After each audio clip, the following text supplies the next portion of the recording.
When you start preparing for the most prestigious and the highly competitive exam like IAS, do you even realize that what it means to be an IAS? What are the roles? What are the responsibilities? Let's try understand this today so that whenever you think about IAS, this lecture must resonate in your mind and you start preparing with the right frame of mind so that the success happens naturally. So friends, let's try understand. To be an IAS officer, an Indian Administrative Services Officer, you know from where the term comes? The term comes from the Constitution of India itself.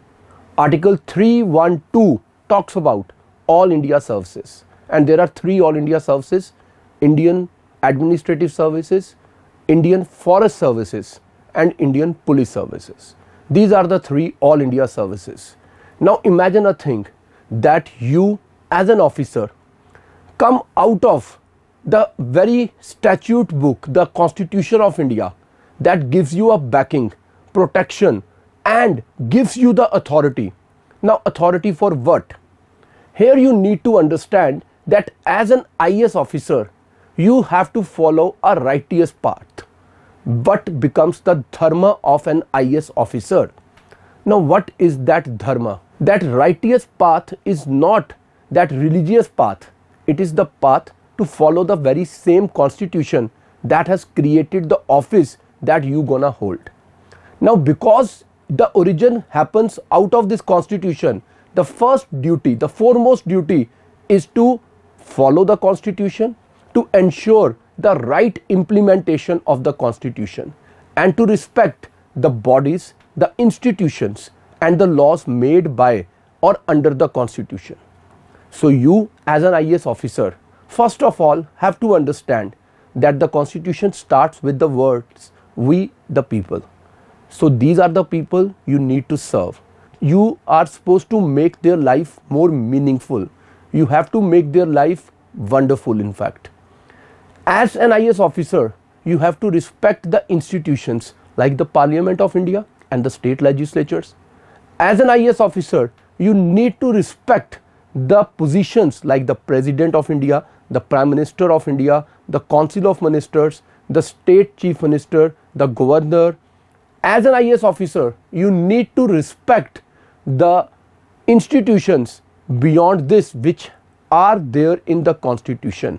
For example, the Supreme Court, the Election Commission of India.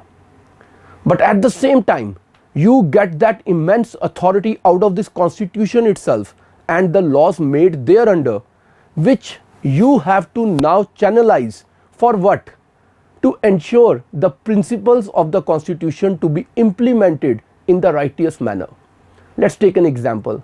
The preamble itself says that there should be equality. So your foremost duty is to ensure that wherever you are, whatever position you hold, you ensure that there is equality. And what better equality can be than ensuring equality of opportunity for all? That at least an IAS officer can surely ensure. Then the Constitution and the preamble itself talks about liberty.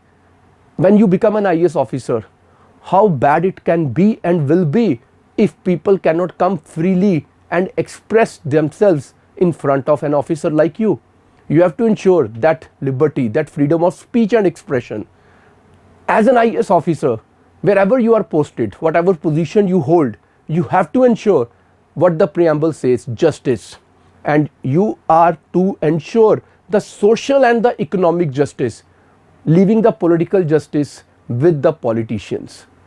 As an IAS officer, you have to ensure that the idea of the unity and integrity of India is preserved, is respected. As an IAS officer, you need to ensure that there is inclusive growth, that there is welfare of people, that India and Indians reach what they are destined to reach at. They should be understanding the idea of collective growth, something that is there in the directive principles and the fundamental duties.